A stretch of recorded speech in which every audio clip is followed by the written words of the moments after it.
smoke alarm or something. Think so?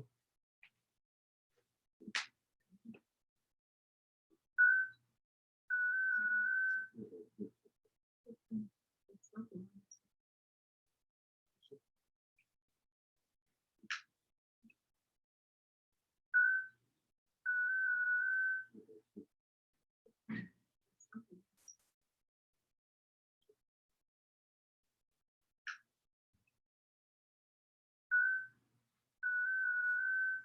It's not the smoke alarm, it's in here.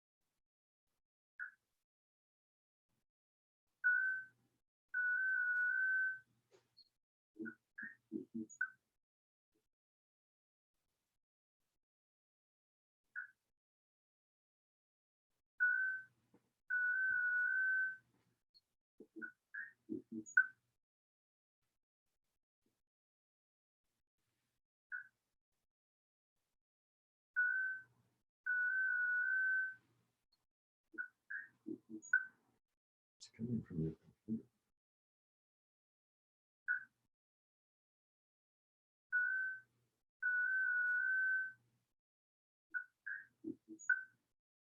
Coming from your computer.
taken away.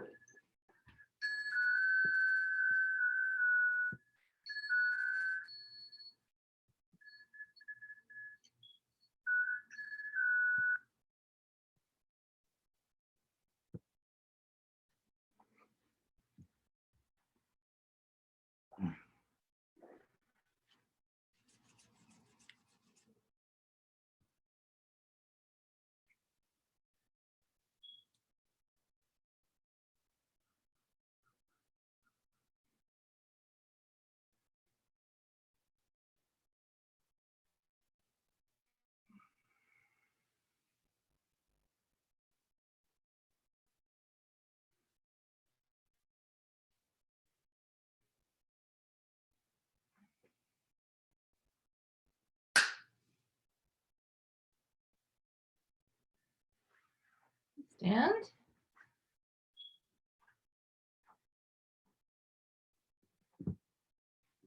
Stand.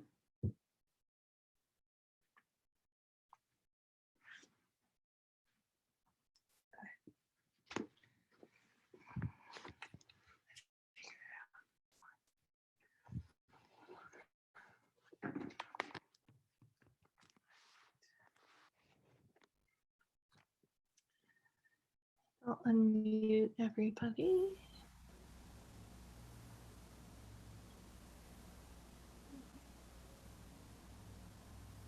So please repeat after me out loud. I go for refuge to the Buddha. I go for refuge to the Buddha And resolve with all beings. and resolve with all beings. I will cultivate a heart of enlightenment. I will cultivate a heart of enlightenment And realize the great way.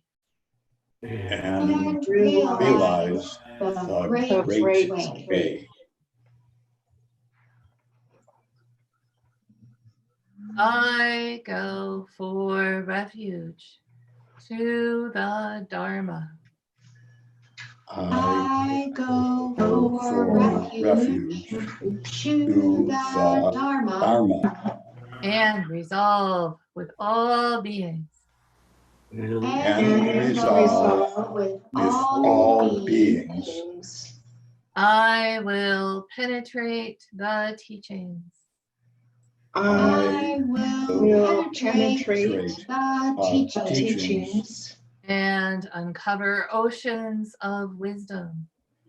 and uncover oceans of wisdom. I go for refuge to the Sangha. I go for refuge to the Sangha And resolve with all beings. And resolve resolve with all beings. I will seek peace and happiness for the many. I will seek peace and happiness for the many. And transform this world into Buddha land, unimpeded. And transform this world into Buddha land unimpeded.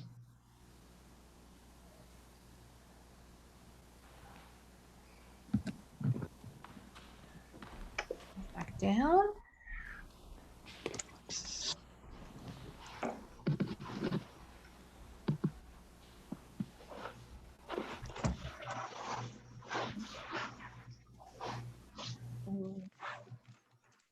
I'm going to mute everybody, but we'll chant the Heart Sutra, which it feels like we need it more every week. But we can chant the Heart Sutra. Again, it's page 13 of the fancy book, or it's also on the printout. So please chant along with me. I'm going to mute you, not because I wouldn't love to be chanting all together in person, but as you probably have figured out by now, chanting and singing on Zoom doesn't work fantastically well. So just we'll all chant together and hear each other in our heads. So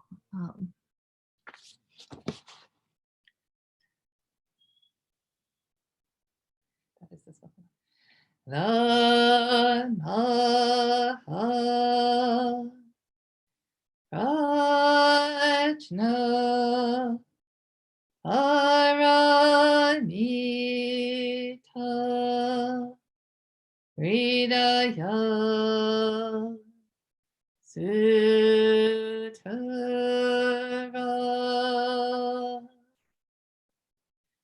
The Bodhisattva of great compassion, from the deep practice of Prajna Paramita, perceive the emptiness of all five skandhas, and delivered all beings from their suffering. O Sariputra, form is no other than emptiness. Emptiness no other than form. Form is emptiness. Emptiness form. The same is true of feeling, thought, impulse, and consciousness. Oh, Sariputra, all dharmas are empty. They are not born nor annihilated. They are not defiled nor immaculate. They do not increase nor decrease. So in emptiness, no form, no thought, no feeling, no impulse, no consciousness. No eye, ear, nose, tongue, body, mind, smell, taste, touch, or objects of mind. No realm of sight, no realm of consciousness. No ignorance, nor extinction of ignorance, nor old age or death, nor extinction of them. No suffering, no cause of suffering, no cease from suffering, no path to lead out of suffering, no knowledge, no attainment, no realization, for there is nothing to attain. The Bodhisattva holds on to nothing but Prajna Paramita. Therefore her mind is free of any delusive hindrance. Without hindrance there is no fear. Away from all perverted views she reaches final nirvana. All Buddhas, past, present, and future, through faith in Prajna Paramita, attain to the highest perfect enlightenment. Know that the Prajna Paramita is the great Dharani, the radiant peerless mantra, the utmost supreme mantra, which is capable of allaying all pain. This is true beyond all doubt. Proclaim now the highest wisdom, the Prajna Paramita.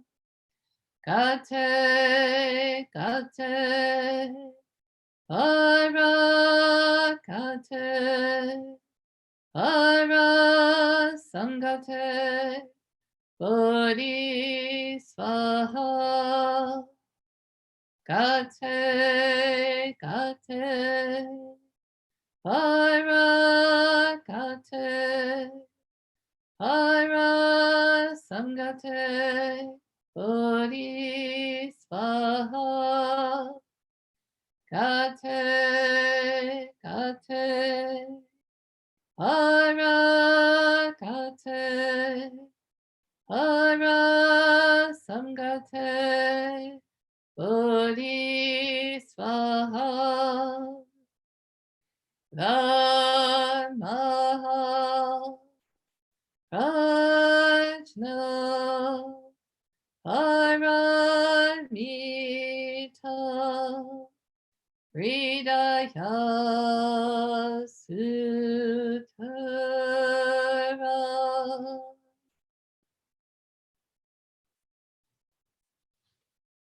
Right.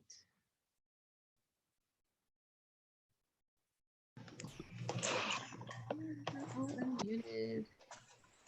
Sorry for the beeping earlier. It had to do with the YouTube, which I thought I had muted and it didn't mute. And yeah. And I thought it was a bird outside. I know, and it was a really annoying electronic bird that kept saying exactly the same thing. I'm sorry about that. So yeah, so we'll just go around and check in and say a few words. And yeah, just how you're doing, or if any part of the Heart Sutra resonated, or just yeah, just it's these are tough times, right? And so the Heart Sutra is strong medicine again. And I think anyway, I'll just leave it open. Kosa to kick us off. I'm doing okay, getting by. Have I used this line yet? As well as can be expected and better than I deserve. Have I Oh, that's lovely. said that several times? Well, if I have, I apologize. No, yeah. Thank you. That's it. Oh, yeah, that's it. Okay, Noju. Greetings. Good morning. Hi. Yeah, I'm really happy to be here and in Sangha this morning, definitely. Yeah, it's been a really intense week. I had some really racist attacks for here in Peru, just going to the market, and there's a lot of fear around Asian people here in Peru during this pandemic. So yeah, I had that happen to me pretty recently, and learning a lot from that, actually. And really grateful for a lot of support that I received, friends and people that I'm connected to here in Peru. So, yeah. Morning, Sunbung. How are you? Good morning. I was doing well until the past day, seeing everything that's happening in Chicago. It's been just hard. I'm sure it's hard on everybody. There's such a complicated situation. And something I noticed this week is when people are wearing masks, you can't tell if they're smiling or not. And it kind of feels like everybody's glaring at each other. So I've made a practice of saying hello or trying to find some way of communicating with someone that, that I'm smiling, and it's actually, people are very receptive. It's sort of like pulling up the blinds on a sunny morning. I've come to, when I'm out running, saying good morning, and I'm finding people very receptive to a pleasantry these days. So that's something to be hopeful for. Thank you. I'm going to embarrass myself and reveal that I used to be addicted to America's Next Top Model. And so maybe some of you will recognize, like, Tyra Banks would tell you to smize, which is smiling with your eyes. And she would tell the models that, and there's a way, but it's when you're passing somebody in the street, it's very hard to smize at them and see that they're smizing. But I just thought I'd throw that in there, and I'm embarrassed to say that I used to watch it. Well, my nephew was showing me a video that had a swear word in it, and he was very he thought it was kind of cool. It was a video his friend sent him, and he was showing it to me, and I had my mask on, and he said, "I can't tell if you're laughing or if you're mad." So anyway, Hey. Oh, Jogam, good to see you. Hello. You know, my meditation is always a great barometer for where I'm at. And, you know, by telling how long it takes to get into that space that we all know where it's not just the swirl. And lately it's been taking me a really, really long time. And, you know, there's some professional banal frustrations that have occurred, but some of those end up tying into COVID. The you know, the thing that has also really been painful to watch as we think about how we're all Buddhas, how the destruction going on in our country right now is, destroying a human life, basically destroying a Buddha in our view. How the narrative so rapidly switches from destruction of a life to destruction of property. And it's just heartbreaking to watch. And I kind of can't, I have a hard time getting past that's a broad cultural we go from life to property, just like that. Yeah, so it's a tough time. It's a tough time, and I'm just the practice is essential in all of this, obviously, but I'm finding it's getting harder and harder to get to the place where I feel that I need to be, but then I also realize, that that's clinging and that's striving, and that to just accept that the need to accept that this is where it is and where we are. But then I also remember that's a real easy place to be for a straight white guy. So so it's a tough time.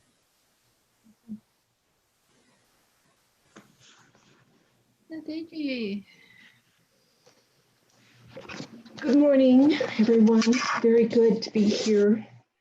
I guess the central thing that happened for me this week is that I got a drug infusion.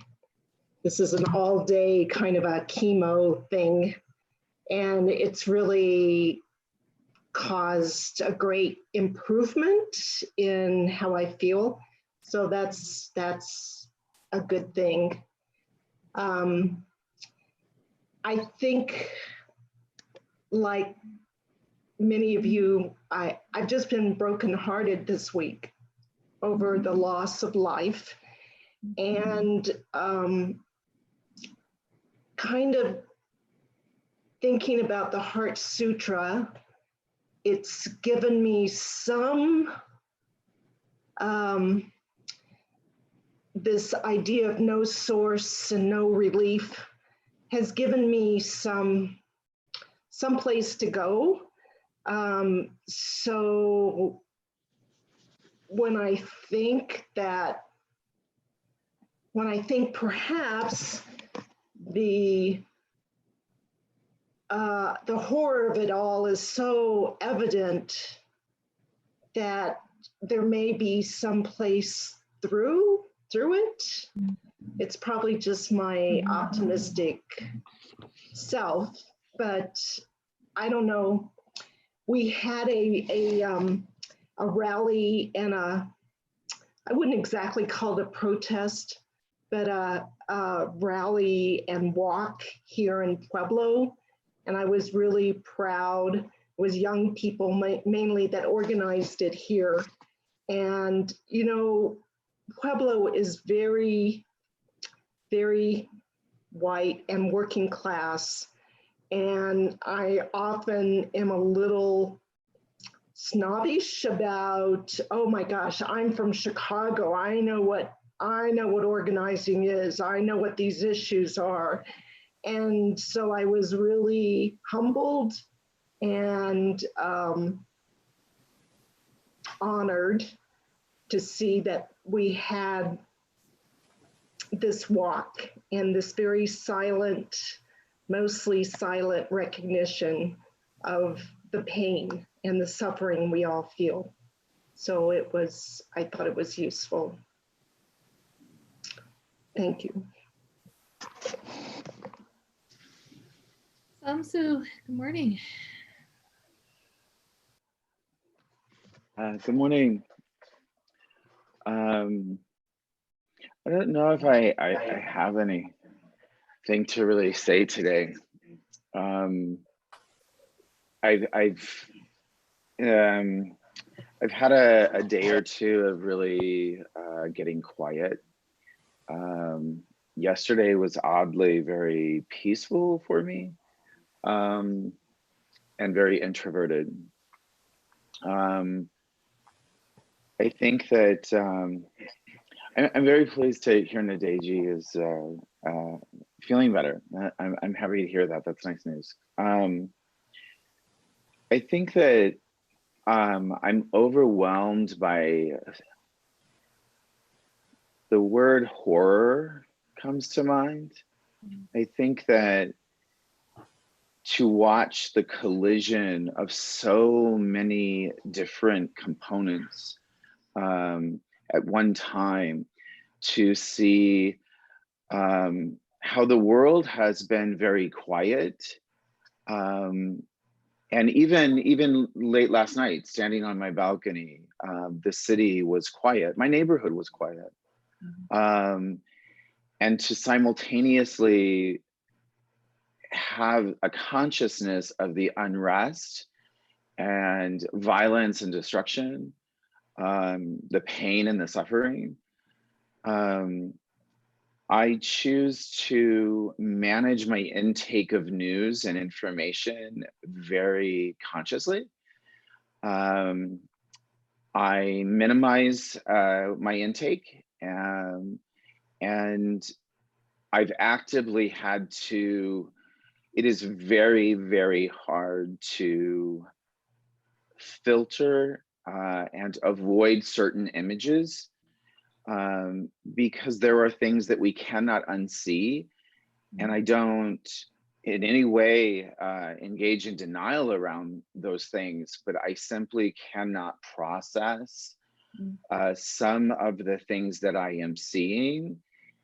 And I find it such an interesting, complicated time, because I don't know if we as human beings have the tools, particularly in this society, I don't know if we have the tools, the ability, the education to process this and move through it with skill.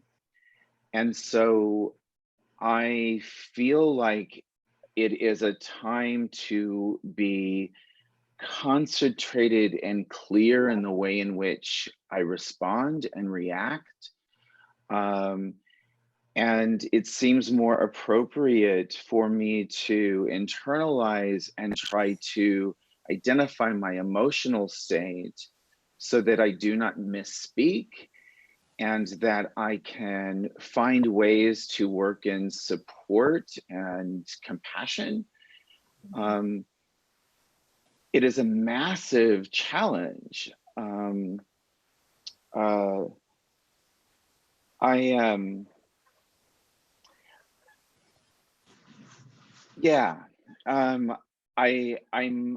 happy to know that I am connected to Buddhism, that I think is the most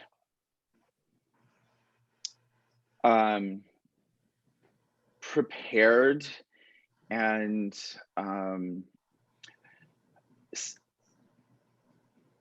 offers us the most opportunity to engage in conflict and emotional turmoil with skill.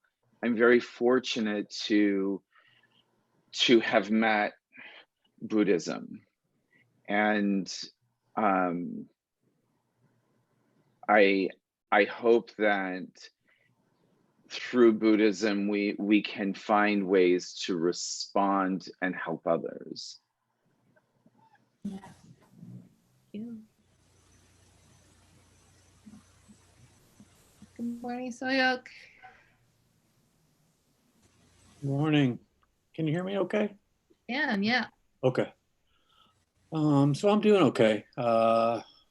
Had a good work week, reconnected with some patrons at the library via Zoom. So that was nice to do that kind of stuff again. And revealed how meaningful it is for me to be able to serve our patrons. So that was really nice.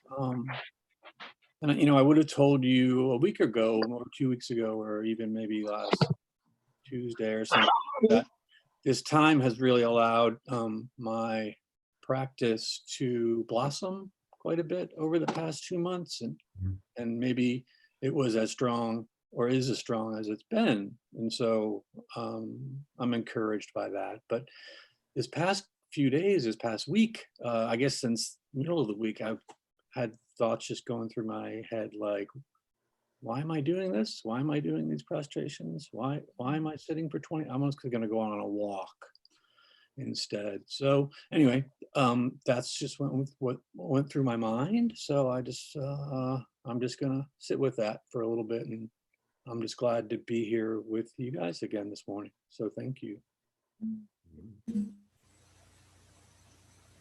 Uche, good morning. Yeah, there you go. Can you unmute? Good morning. Morning. I'm up on the roof of the temple, watching, the peaceful Lakeview neighborhood, and like others, just thinking about how our culture seems to be at a real crisis point between COVID and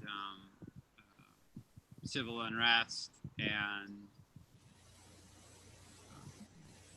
so much anguish and despair, but just thinking about my own life and the times that have been like that have been real opportunities to grow and to change. And I'm hopeful that our whole culture is likewise at a point where we can really look closely at a lot of habitual patterns that are causing so much harm and really change them in a fundamental way. And I've been thinking a lot about Sunam's words. I think he would advise us to regard the world and everything that's happening with broken-hearted compassion now. So that is what I'm trying to do during a really difficult time, and making me very aware of my own position of privilege, the luxurious life I lead, and thinking about if maybe I really need to make some fundamental changes. From the Heart Sutra, what struck me today was does not increase or decrease.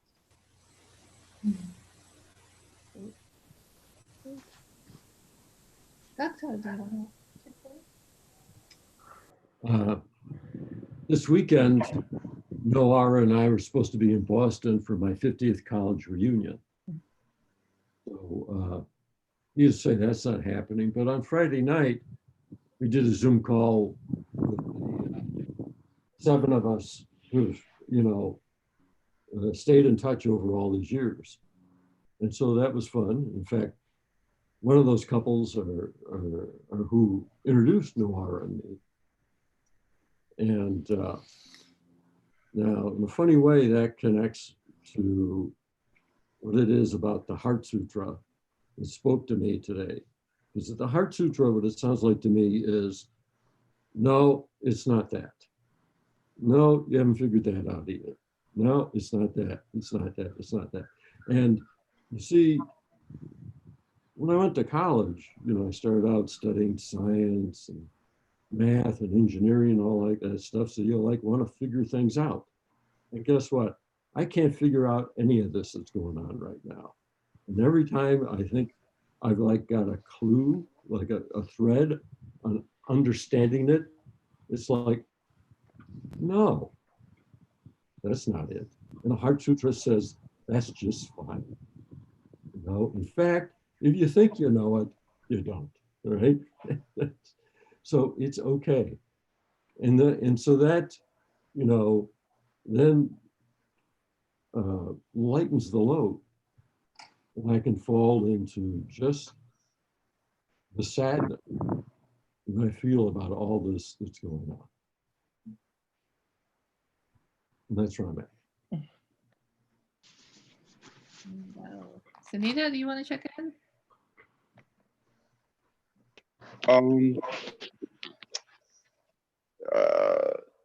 I resonate with that feeling that my tax season's been discombobulated, my relationships have been upended.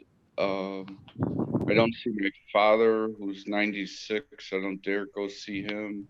My friend Jim is dying. He's starting to have lungs build up with fluid, and I'm not going to go see him because he feels like crap. And it makes me feel real wistful.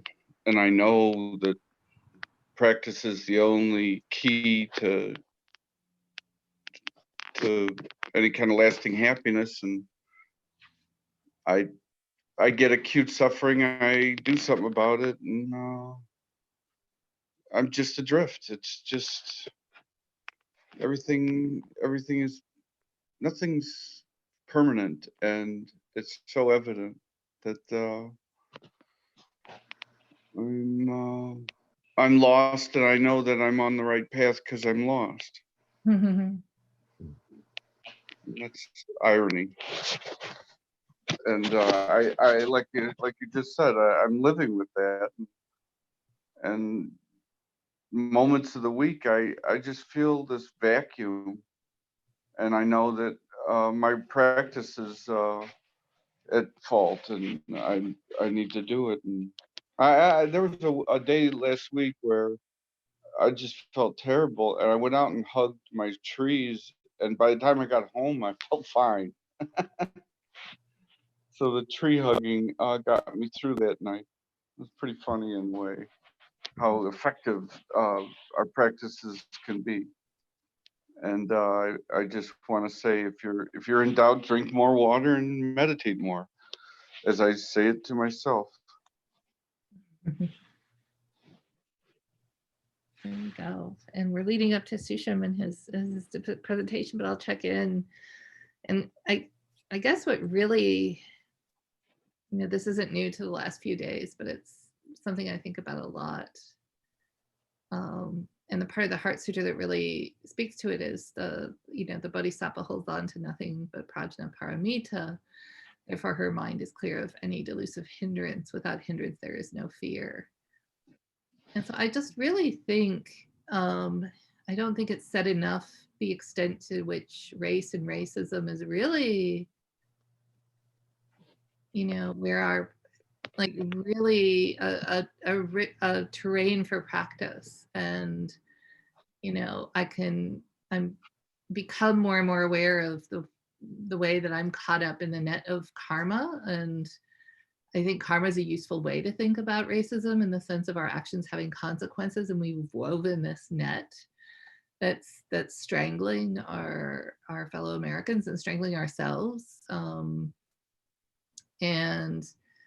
I think the Heart Sutra and practice in general is just a really great way to locate where are my delusive hindrances. And again, not to be wrapped up in like, yes, I'm free of delusive hindrances. I don't think we ever are.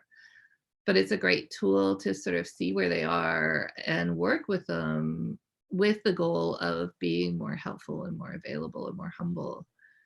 And so I'm just really you know, like Samsu said, I'm just really, really super grateful. I don't think without practice, I don't think I would be equipped to handle really, or even speak to, or any of this. And it's been very helpful as a way of, you know, again, and one of the big goals of practice, and I know Sushim identifies with that, right? The big goal of Dharma training is to get to the point where the teacher tells you, well, you're doing this wrong, and you're doing this wrong, and you're doing this wrong, and you just sort of say, oh, thank you, which actually takes a couple of years, or if not longer, because our instinct is always just like, what do you mean? And Jesus Christ, and well, you know, you think I'm doing that wrong? Well, you're doing this wrong, and so it's been useful in, you know, in sort of hearing, right, and listening to, yeah, to Black friends and colleagues and fellow Americans, and to sort of say, you know, yeah, you're right, and I can do better, and you know, that's and not waste time getting really upset about being criticized. It's like, oh, okay, you're right, and this is karma, and this isn't person. It's I think, like I said, I think karma is really a useful way to think about racism, and in a sense that it just creates this thing that we're all a part of, like it or not, and that, you know, you could say or do something with a wonderful intention, but because of the karmic framework, that will spin it, right? And so anyway, I'm just grateful for practice and grateful for Sangha, and doing a lot of thinking and trying to really just sink into and listen, and also be helpful in whatever way that happens. But I think it's, yeah, it's always, how can we use the Dharma? So that's my shtick. And so Sushim Bob is our guide for the week. So good morning, Sushim. So how are you? Good morning. I'm okay. It was a obviously difficult week and weekend. I mean, it really hit me. Well, in the morning, I didn't want to go to work yesterday because I was live on the radio, and I just knew it would be a lot of difficult stuff. And that went fine, but just then coming home and getting a text message that we're under curfew, I mean, that really is, you know, profound experience. So just this morning, I was realizing, so I'm leading the group of precept takers and renewers, and we do 3,000 prostrations. They're part of my practice to begin with, but now I'm keeping track in a sense. And so we dedicate the first 1,000 prostrations to repenting and forgiving all your past wrongdoing. So I'm coming to about the point where I've done, I think, that first 1,000 prostrations. And I don't know if I'm there yet in terms of repenting and forgiving all my past wrongdoings, but I think I lost sight of that. So somehow I think prostrations are really useful, because in times like these, it's sometimes difficult to know, you know, people wonder what they can do. And I think prostrations do offer that opportunity. So the first 1,000, and then the second 1,000 to forgiving the wrongdoings of others, and the last 1,000 to making a resolve to follow the path of wisdom and compassion. So really getting absorbed in those, I think, has been, I don't know, I've mentioned all this just to rededicate myself as we move forward. So with the Heart Sutra, my stanza is, know then the Prajna Paramita is the great Dharani, the radiant peerless mantram, the utmost supreme mantram, which is capable of allaying all pain. This is true beyond all doubt. And so I first looked at all the Sanskrit words in that. So prajna being the Sanskrit word for wisdom, but it also can mean consciousness. The Shambhala Dictionary of Buddhism and Zen that I have defines it as an immediately experienced intuitive wisdom that cannot be conveyed by concepts or intellectual terms. The definitive moment of prajna is insight into emptiness, which is the true nature of reality. Paramita in Sanskrit means literally that which has reached the other shore. So the prajna paramita. we have our 6 paramitas or 6 perfections. The first being dana paramita, may I be generous and helpful. Prajna paramita is one of them. May I gain wisdom and be able to give the benefit of my wisdom to others. And so I think that's where I want to add further emphasis, give my wisdom to others.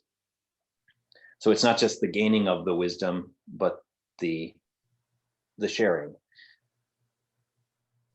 The word dharani, I thought it meant something like, oh, maybe just like a long chant or a prayer or something. That's kind of how we use it, but it actually literally means earth or ground. And in Buddhism, we have things like the Great Compassion Dharani. It's a chant, incantation, recitation. But it really kind of struck me that it means holder, earth, or ground. So it's to really think about that base level, the ground level. Radiant, peerless mantram, that's just another word for mantra. So mantra being words or sounds repeated to aid concentration. And sometimes different things I saw referred to, if you recite a mantra, it can have magical powers. We're not so big on magic. But it did make me think of about 3 or 4 years ago, I had lost a job earlier in the year, gotten another job to replace that, lost that one. And so I had more time on my hands at home by myself. And I just found myself reorganizing my home and cleaning a little bit like what I'm doing now. And I was talking to Haju Sunam about it. And I said, it's feeling kind of effortless and just kind of working a little bit at a time. It can seem so overwhelming if you think about your whole space here and all the reorganizing that can do. But if you just take it bit by bit, and Haju said, yeah, it can really, there's really kind of some magic in that, isn't there? And that always kind of struck me, that kind of practical everyday magic that practice can wake us up to. So the radiant, peerless mantram, the utmost supreme mantram, which is capable of allaying all pain. This is true beyond all doubt. And so in a way, we have a few Sanskrit words there that I cover, prajna, paramita, dharani, and mantra. But really, those are in a sense kind of the easy part when I was looking at this. And those are the words I'm less familiar with because they're in a different language. But really looking at some of the English words and specifically the adjectives and verbs. So radiant, shining or glowing brightly. So it's easy to think about the dharani, the earth and ground, and start there and remain there. But radiance is also projecting outward. So going beyond just that base earth ground level, but radiating outward. We have the 3 foundation stones we teach in the beginning meditation class: peace, contentment, and gratitude. That's where we start. But this calls, I think, for us to be radiant. And radiant really is similar to the word as radical. And we think about radical action sometimes of what that means. But they actually, I looked this up too, they come from the same word root, radicalis in Latin, which, so radiant and radical are interrelated in a way. So really maybe to think about being radical by being radiant, right? And so what does radiant actually mean? You're both rooted and you're extending outwards. So the radiant, peerless mantram, which is capable of allaying all pain. This is true beyond all doubt. And so doubt is something that shows up a lot in our practice. We've had 5-day retreats with themes like great faith, great doubt, and great determination. And when I first was learning about the role of doubt in our Korean Zen practice, I found it kind of refreshing. I thought, it's sort of looking at the whole picture. It's accounting for difficulties maybe. And I thought, well, that's nice. That's helpful. It's honest. We're not trying to ignore things like having doubt, but it's actually, I think maybe more than that. It's doubt. I found this article on tricycle, and it wrote about great faith, great doubt, and great determination being like the three legs of a tripod. So they're essential for our awakening.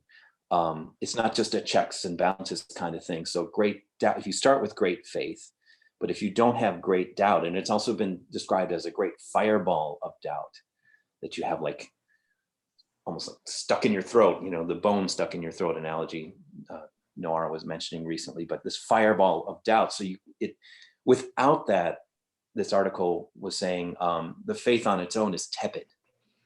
So doubt lights the fire to get us beyond all doubt into great determination. And so this is true beyond all doubt. In order to get beyond doubt, you have to experience it. And that's not just some little thing. It's given that equal footing.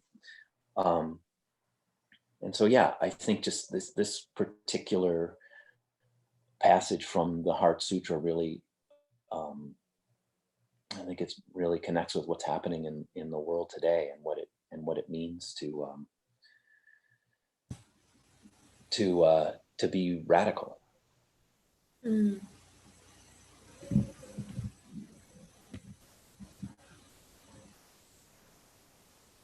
I'll open it up, but I just wanted to say something you said made me think of something that I've really been working with.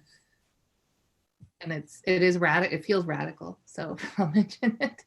But it's related to the great doubt, which is, what if practice gives us kind of the tools or the roots or the grounding or the radiant peerless mantra to actually radically change how we see being uncomfortable. Right. And to sort of actually say, wow, being uncomfortable is actually where things start to happen. Not being uncomfortable is something to be avoided at all costs. And, and to really just shift that and to sort of just be grateful for the things and the people who kind of, get us a little bit off center and tell us things that we don't want to hear, things that don't really fit with how we think. And to just say, wow, like, isn't it great to be alive, right? Isn't it? Because we do have this grounding, right? And so with the grounding, with that radical, that kind of interconnection and non-self, like this kind of very firm, I don't want to say firm, but this very vast foundation that leaves the self free to be knocked around a little bit, or to sort of, get in there and, not need to be kind of happy and content all the time, right? I'm not sure if this is making sense, but I think it's kind of tied to your great doubt thing. Yeah. Yeah. And it's a wild thought, and it's a thought that's actually really been helpful to me. It's just been like, oh, this is the point. The point is not to get to the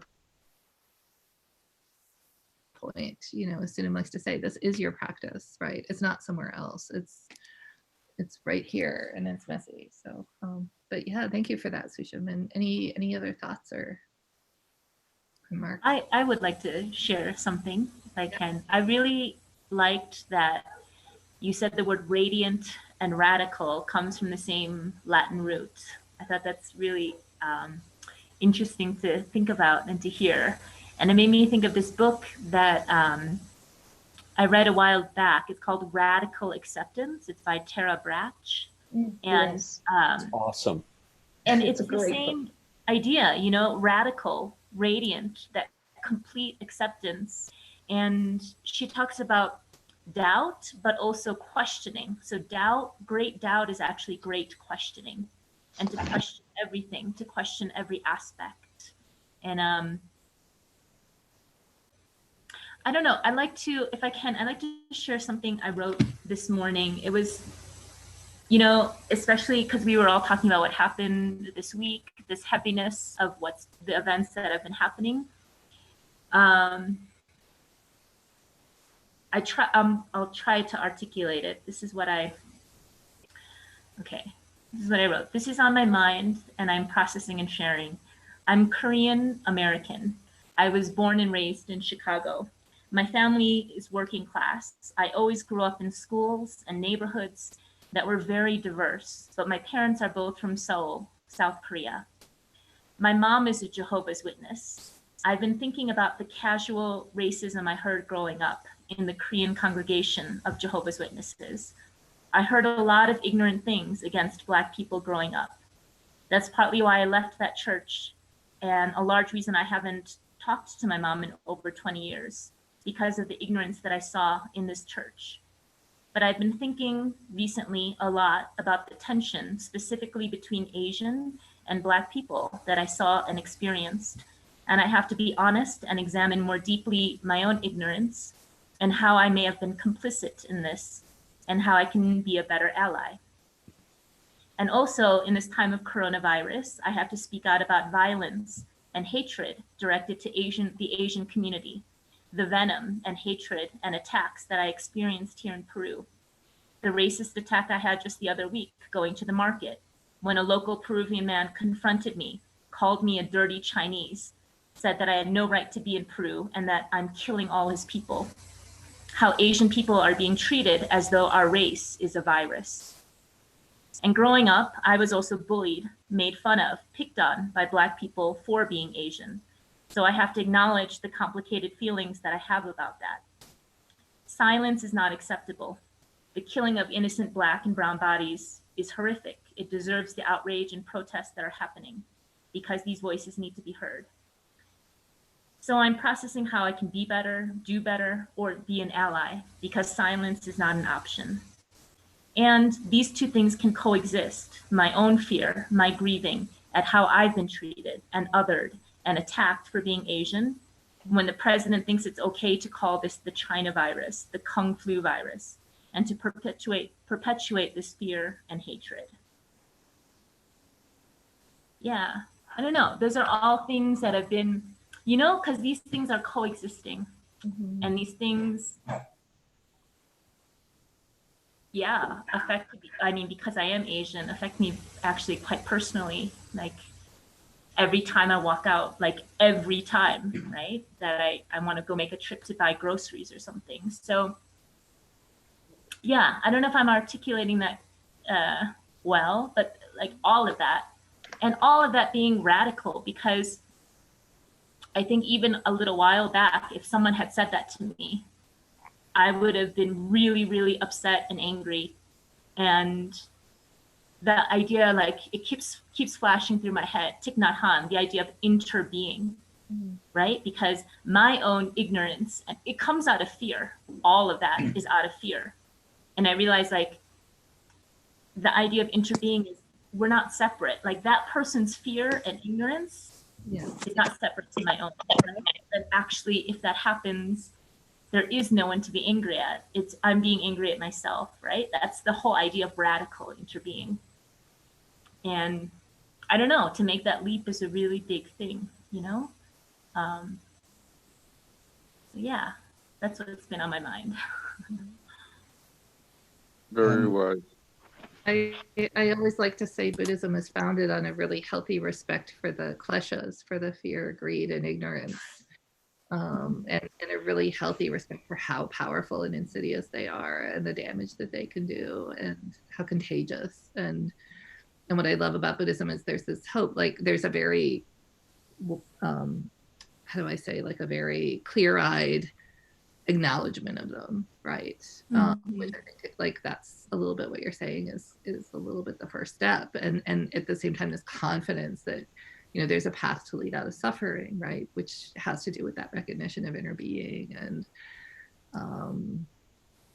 yeah, I mean, I think it's, yeah, and I've like I put this on Facebook yesterday, I think, but that, you know, I've been thinking more and more, right, that if this were Dharma talk, right, that the Buddha, the first thing he does, or the way the Gautama becomes the Buddha, is he leaves the palace, right? And so I think it's this invitation, you know, for those of us with privilege, for us white folks to leave the palace, right? What does it mean to leave the palace and to go out and and see suffering and listen to suffering, and to leave the palace over and over, right? And the hugeness of what that is, right? Leaving everything, leaving the comfort, leaving the warmth, leaving the, you know, the prince identity, and going out into the world, and knowing that at the end of that journey is a larger love and compassion, right? There's a more, you know, that it's not like, oh, I feel very guilty and I need to leave the palace, but that this is actually, you get so much more back, right, than this kind of scared existence where you're worried about protecting your palace. Anyway, I didn't mean to hijack what you said, which was beautiful. I'm going to be quiet now. Yeah.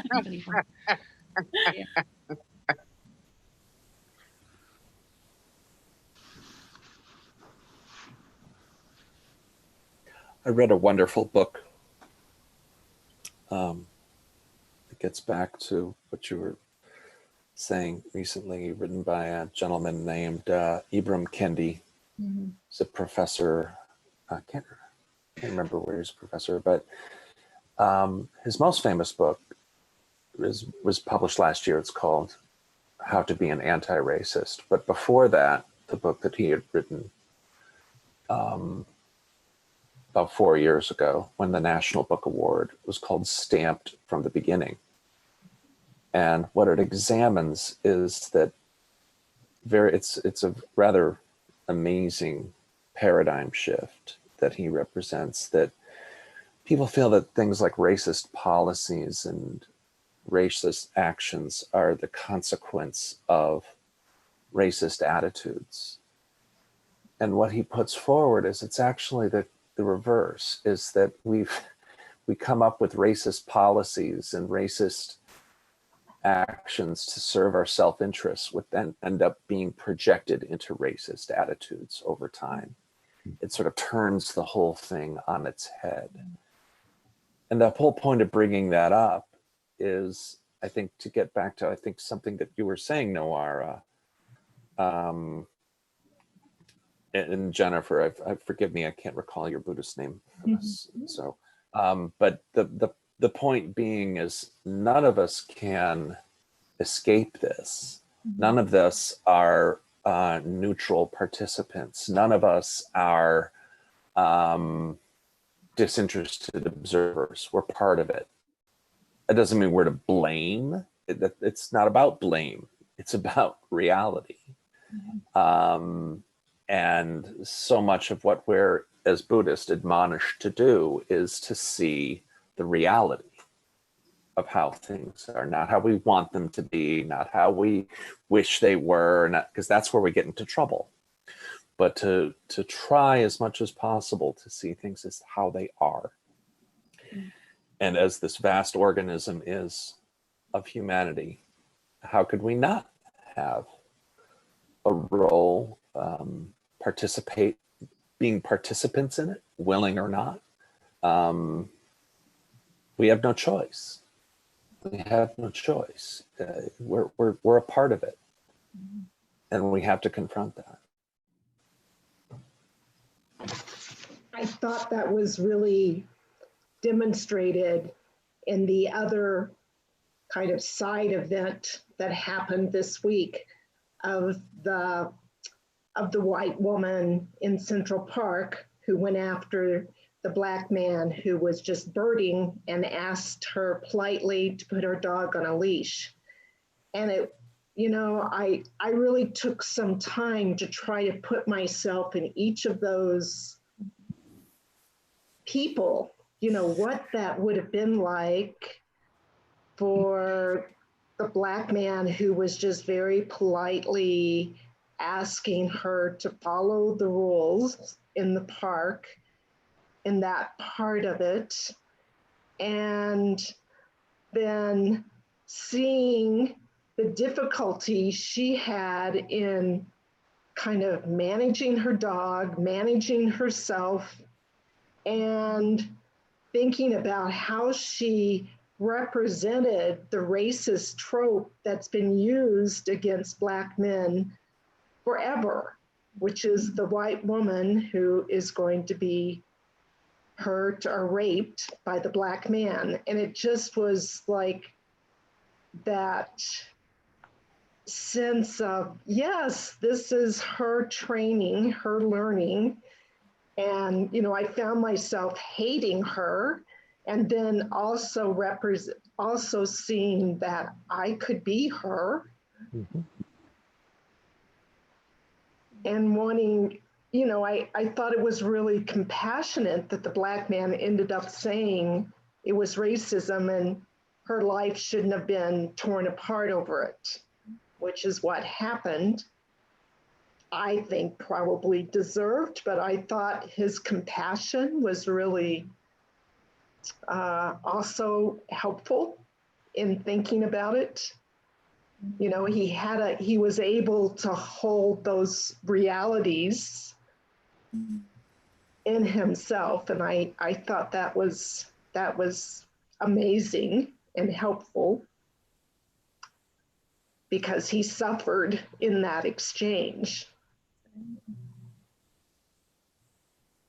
And getting rid of her sort of holds forth like, oh, that we can, like, she's a scapegoat, and it's like, but it's still here. Even if we ruin her life, we still have these conditions, right? That the karma is still there, and we just have a false sense of having done something about it, whereas the real work is more difficult.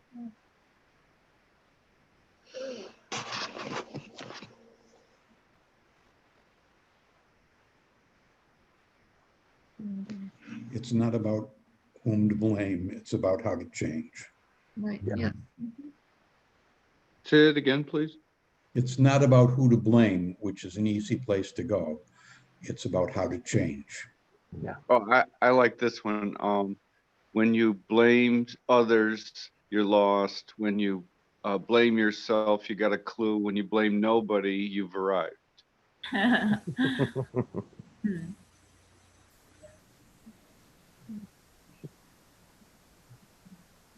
But it occurred to me, chanting the Heart Sutra, that, you know, this is a good reminder of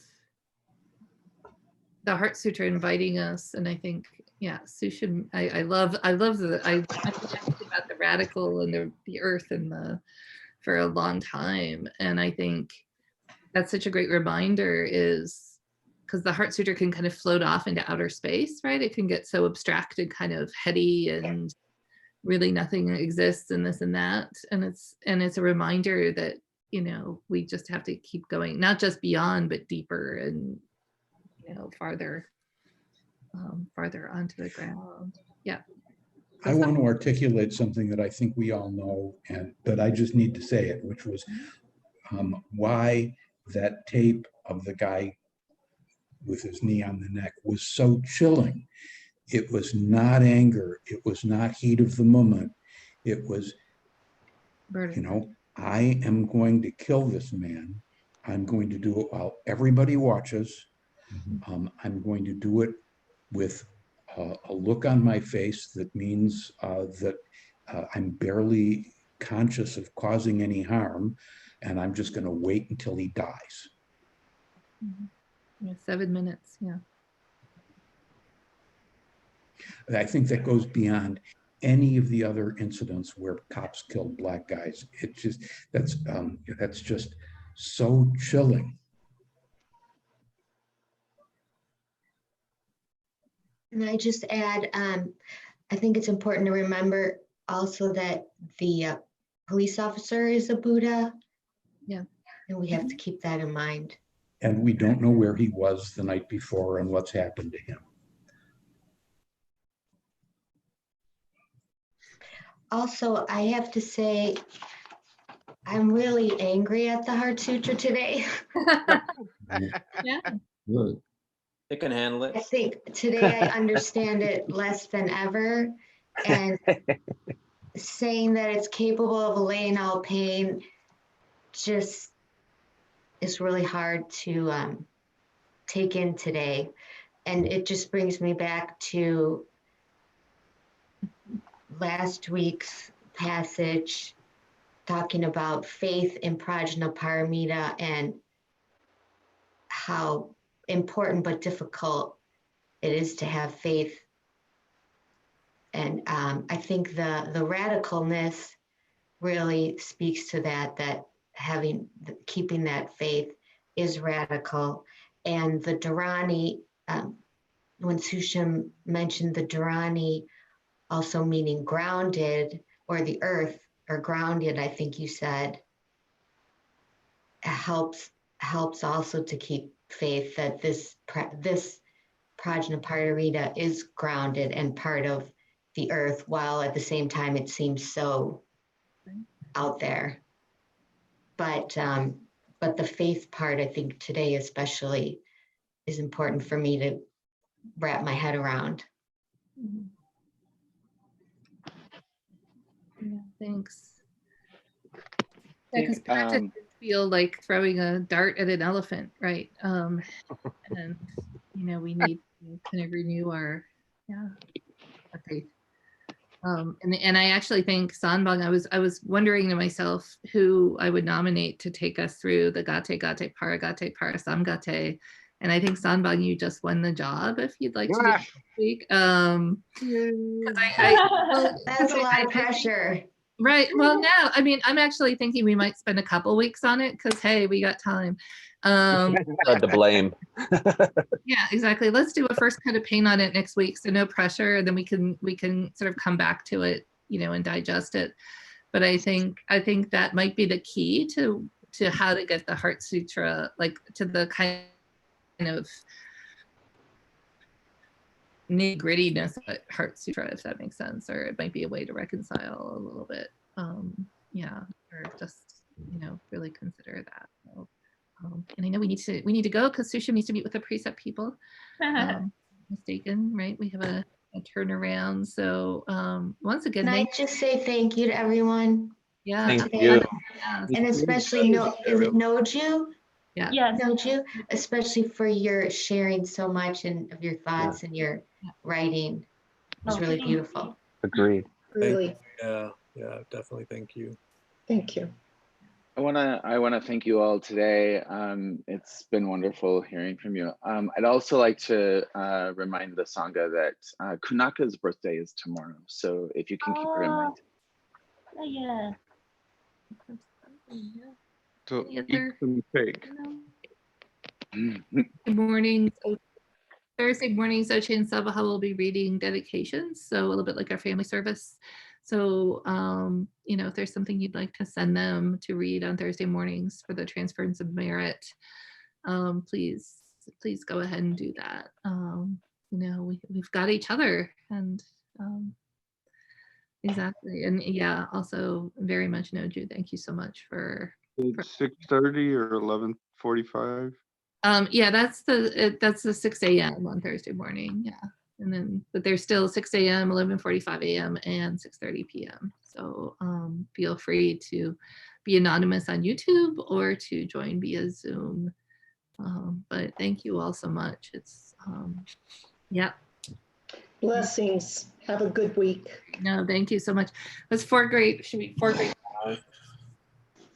all beings, one body, I vow to liberate. Blind passions, one root. I vow to terminate. Dharma gates, one mind. I vow to enter. The great way way of Buddha. I vow to realize. All right, everybody. Thank you, everyone. Love you. The meeting, and we'll be in touch. Take care, all of you. Bye.